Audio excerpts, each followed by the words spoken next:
आज हम बात करेंगे कि एसक्यूएल में व्यूज़ क्या होते हैं। To be honest, views are one of the most important and one of the most interesting concepts in my SQL.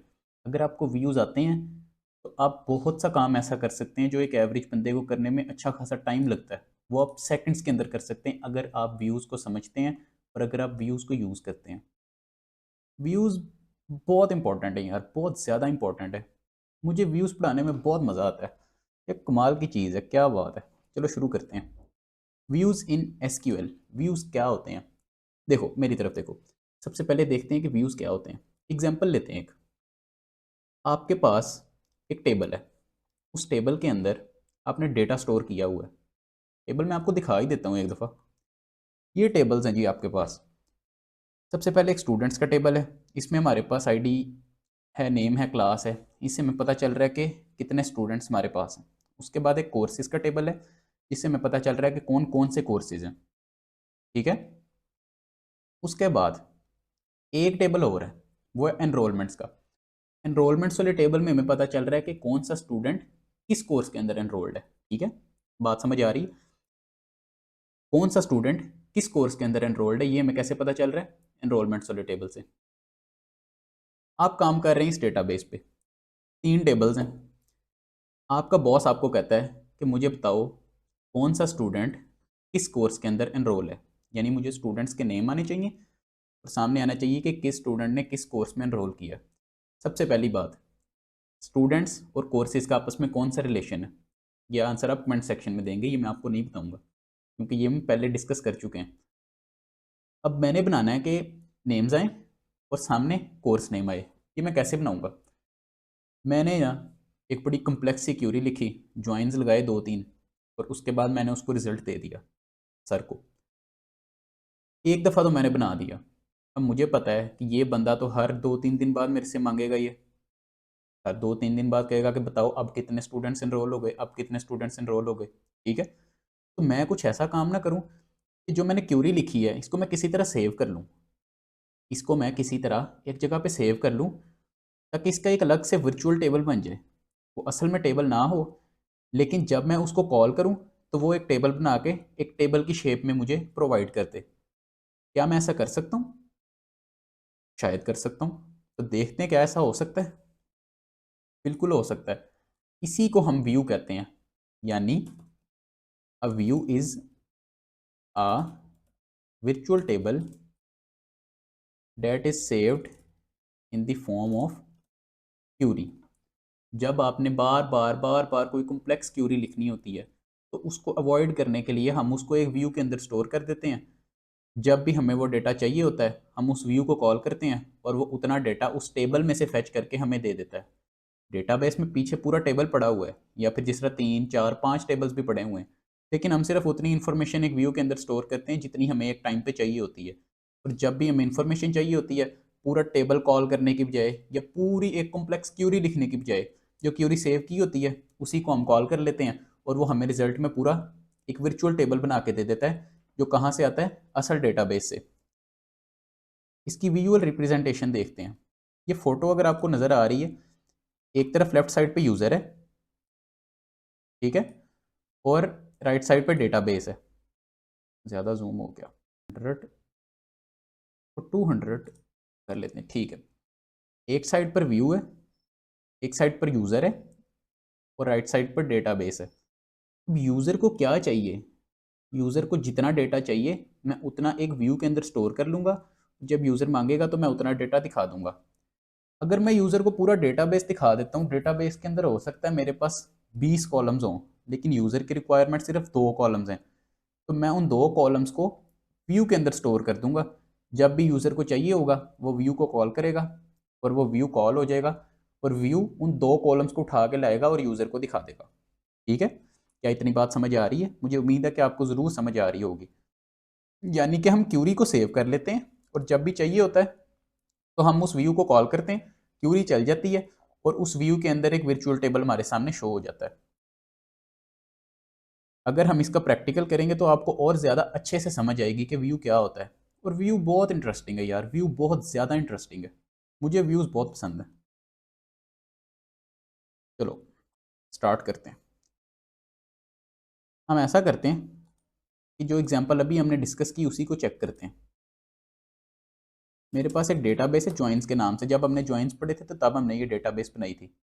Use joins, इसके अंदर मैं देख लेता हूँ मेरे पास कौन कौन से टेबल्स हैं। शो टेबल्स, मेरे पास 3 टेबल्स हैं, courses, enrolments, students. Select asterisk from courses, ठीक है। Select asterisk from enrolments, select asterisk from students.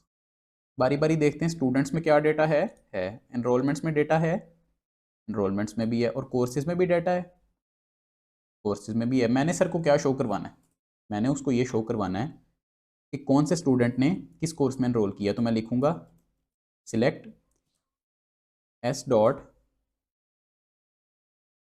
Student name, C dot course name from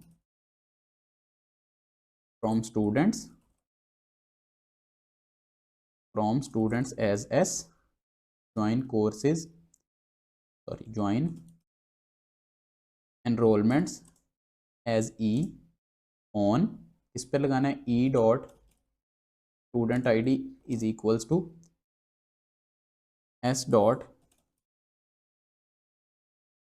student I D, join courses as C, C dot student I D is equals to E dot student I D, C dot student I D is equals to E dot student I D, join courses as C on.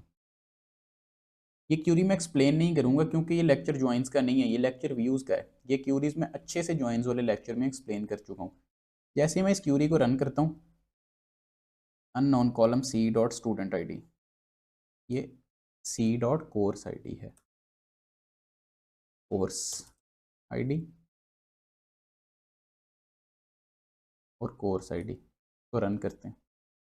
मेरे पास data show हो रहा है, student name आ रहे हैं left side पे और right side पे course name आ रहे हैं। मुझे पता चल रहा है कि किस स्टूडेंट ने किस कोर्स में एनरोल किया। लेकिन मैं चाहता हूँ कि मुझे बार बार ये क्यूरी ना लगानी पड़े, तो इस सारी क्यूरी को मैं एक व्यू के अंदर स्टोर कर दूंगा। इसके लिए हम लिखते हैं क्रिएट व्यू, व्यू का नाम लिखते हैं, व्यू का नाम मैं रख लेता हूँ स्टूडेंट एनरोल इन्फो, आगे लिखते हैं एज, और उसके बाद जितनी भी क्यूरी है वो सारी। जैसे ही मैं इसको रन करूंगा मेरे पास एक व्यू क्रिएट हो गया, स्टूडेंट स्टूडेंट एनरोल इन्फो के नाम से मेरे पास एक व्यू क्रिएट हो गया। ये व्यू बेसिकली एक टेबल ही क्रिएट करता है, लेकिन ये टेबल इतनी मेमोरी नहीं लेता जितना रियल टेबल ले रहा होता है, क्योंकि ये एक वर्चुअल टेबल होता है, ये रियल टेबल नहीं होता। ये सिर्फ तब कॉल होता है जब हमें ये टेबल चाहिए होता है। मुझे जब इतना डेटा चाहिए होगा, मुझे जब ये देखना है कि किस स्टूडेंट ने किस कोर्स में एनरोल किया, तो मुझे बार बार ये कॉम्प्लेक्स क्यूरी नहीं लिखनी पड़ेगी। मैं जल्दी से व्यू कॉल करूंगा और उसको वो दिखा दूंगा। करके देखते हैं, व्यू क्रिएट हो गया, इस सारे को करते हैं कमेंट,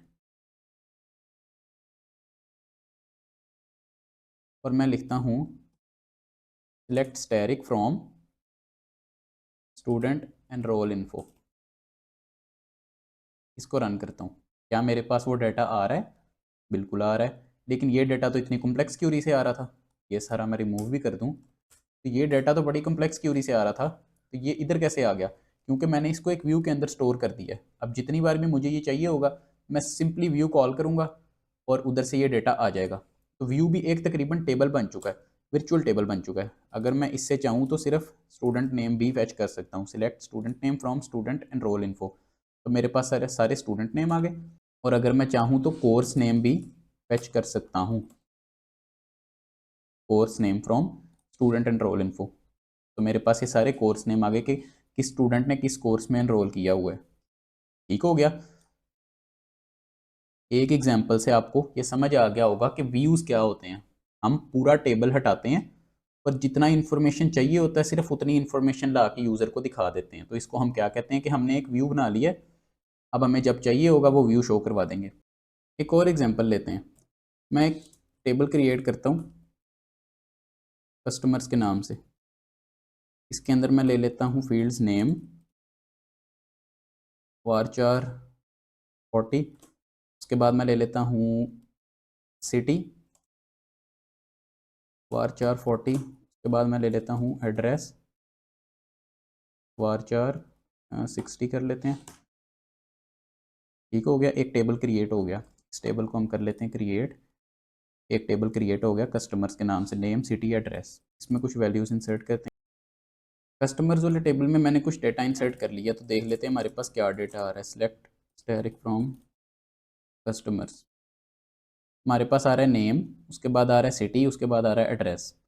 इसमें आप गौर करें तो दो कस्टमर्स का सिटी लाहौर है। मैं चाह रहा हूँ कि मेरे पास वो कस्टमर्स आए जिनका सिटी लाहौर है, तो मैं लिखूंगा सिलेक्ट। मैं चाह रहा हूँ कि मेरे पास सिर्फ नेम आए और सिटी आए और सिर्फ उन कस्टमर्स का आए जो लाहौर के हैं, तो मैं लिखूंगा सिलेक्ट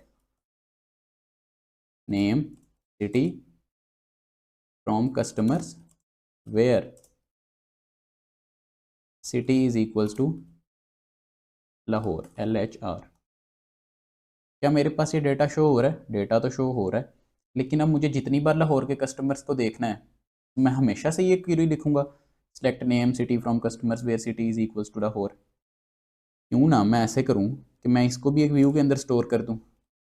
मैं एक क्रिएट करूं व्यू, इसका नाम मैं रख दूं लाहौर लाहौर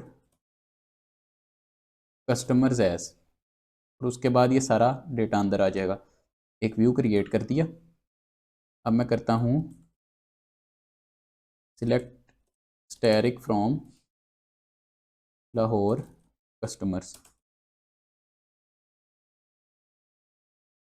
को इतना रिमूव कर देते हैं, तो मेरे पास लाहौर कस्टमर्स व्यू से ये सारा डेटा आ गया। इसके बाद हम देखते हैं कि किस तरह हम व्यू को ड्रॉप कर सकते हैं या डिलीट कर सकते हैं। अगर किसी व्यू को डिलीट करना है तो आप सिंपली लिखेंगे ड्रॉप व्यू, और आगे आप व्यू का नाम लिख देंगे ड्रॉप व्यू। व्यू का नाम है LHR कस्टमर्स। तो रन करूंगा, ये सक्सेसफुली ड्रॉप हो गया। अब मैं करता हूँ सिलेक्ट स्टैटिक फ्रॉम कस्टमर्स, तो इस बार ये एरर दे रहा है कि table Lahore customers doesn't exist. मैंने क्योंकि वो व्यू ड्रॉप कर दिया। अगर आप देखना चाहते हैं कि हमारी एक डेटाबेस में कितने व्यूज़ मौजूद हैं, तो आपको लिखना पड़ेगा show full tables where table type like view. तो ये आपको बता देगा कि आपके टेबल के अंदर या आपकी डेटाबेस के अंदर कितने व्यूज़ मौजूद हैं। इस वक्त हमारी डेटाबेस में एक व्यू है student enrol info. Select static from student enrol info. View एक वर्चुअल टेबल की तरह होता है, लेकिन इसमें काफ़ी सारी प्रॉपर्टीज़ एक रियल टेबल की तरह भी होती हैं। इस तरह मैं इसका स्ट्रक्चर भी देख सकता हूँ, डिस्क्राइब स्टूडेंट एनरोल इन्फो। इससे मैं इसका स्ट्रक्चर देख सकता हूँ। तो मेरे पास स्ट्रक्चर आ जाएगा कि इसमें स्टूडेंट नेम है, स्टूडेंट और कोर्स नेम है। इसके बाद इसकी टाइप आ रही है नल की, और डिफ़ॉल्ट वैल्यू कोई है या नहीं तो वो भी आ रही है। इस तरह से मैं इन व्यूज़ का भी स्ट्रक्चर देख सकता हूँ, जिस तरह हम टेबल्स का स्ट्रक्चर देखते हैं। सिमिलर वे में हम व्यूज़ का भी स्ट्रक्चर देख सकते हैं। आगे बढ़ने से पहले मैं आपको एक कॉन्सेप्ट एक्सप्लेन करना चाहूँगा। अगर आपने कभी सुना हो, कंप्यूटर साइंस के अंदर एक कॉन्सेप्ट यूज़ होता है एब्स्ट्रैक्शन। एब्स्ट्रैक्शन एब्स्ट्रैक्शन का मतलब होता है hiding inner details and showing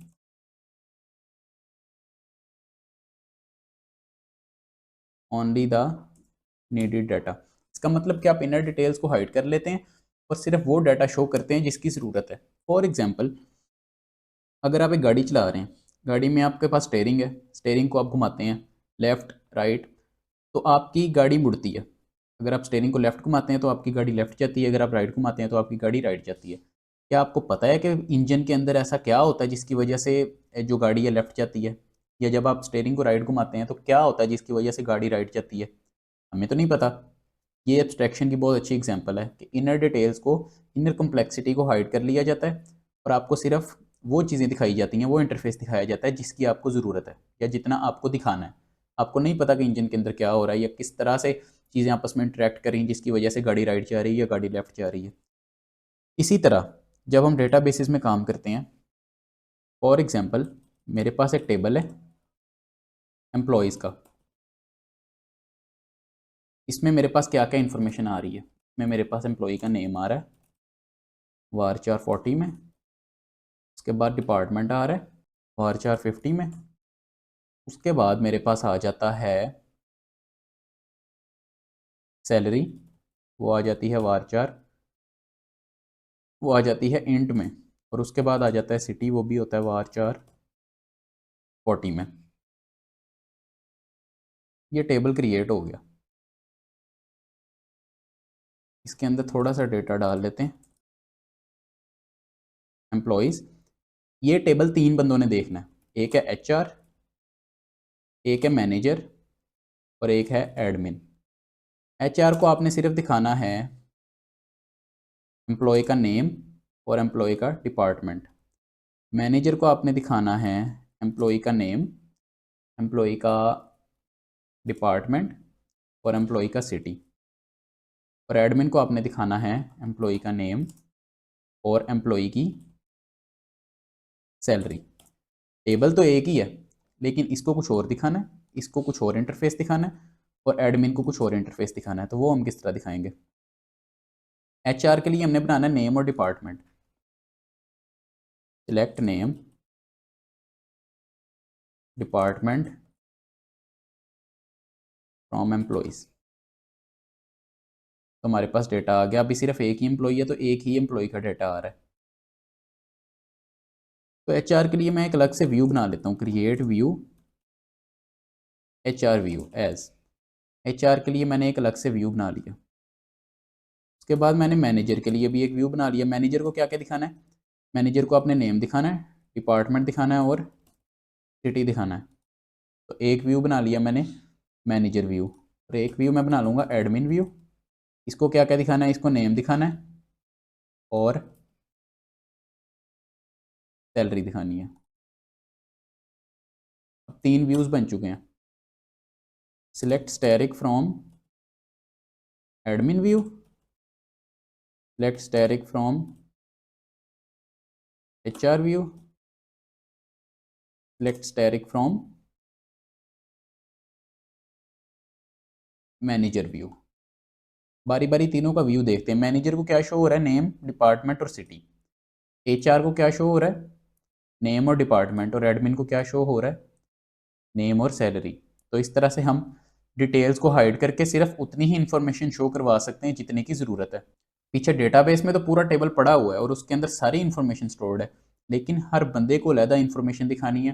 कुछ बंदों से कुछ इन्फॉर्मेशन छुपानी है और कुछ को कुछ इन्फॉर्मेशन शो करवानी है। तो उसके लिए फिर हम अलग अलग व्यूज़ बना लेते हैं।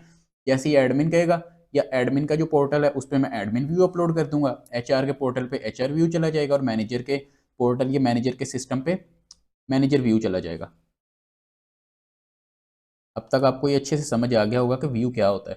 तो अब हम व्यूज़ की प्रैक्टिस एक्सरसाइज देखते हैं। इसमें क्या करना है? Create a products table, create a view that shows product name और price, create a view for products with price less than greater than 1000, select data from that view.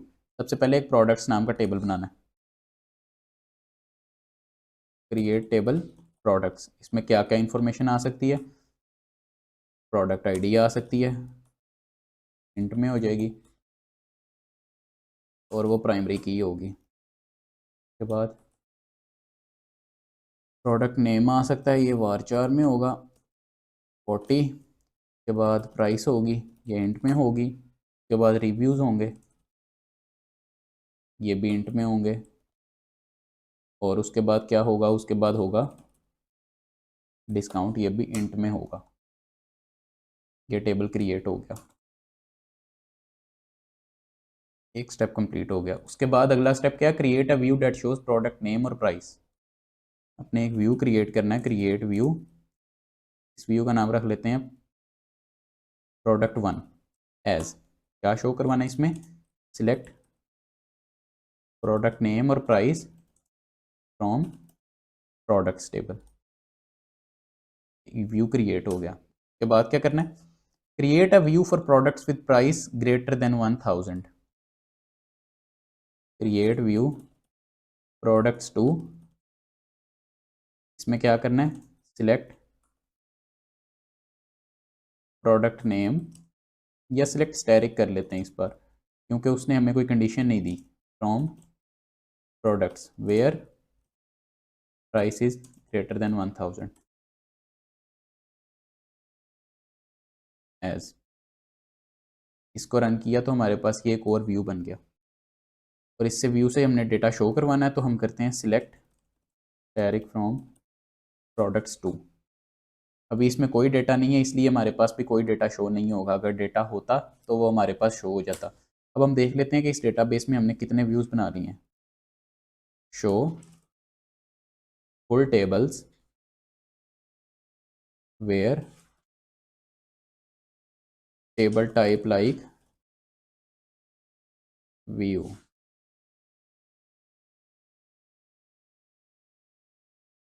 हमारे पास एक एडमिन व्यू है, एचआर व्यू, मैनेजर व्यू, ये तीनों employees table के हैं। Products one products two ये प्रोडक्ट्स टेबल के व्यूज़ हैं, और स्टूडेंट एनरोलमेंट इन्फो ये हमने जो पहले 3 टेबल्स के अंदर जॉइंट्स लगाए थे, ये उनका व्यू है जो हमने सबसे पहले बनाया था। तो हमारी प्रैक्टिस एक्सरसाइज कंप्लीट हो गई है। एक दफ़ा रिवाइज कर लेते हैं। व्यूज़ क्या होते हैं, एक ही टेबल को डिफरेंट तरीके से दिखाना व्यूज़ कहलाता है। यानी एक ही बड़ा टेबल है हमारे पास, और हमने काफ़ी बंदों को दिखाना है, तो जिस बंदे को दिखाना है उसके हिसाब से हम उस टेबल को एडजस्ट कर लेते हैं।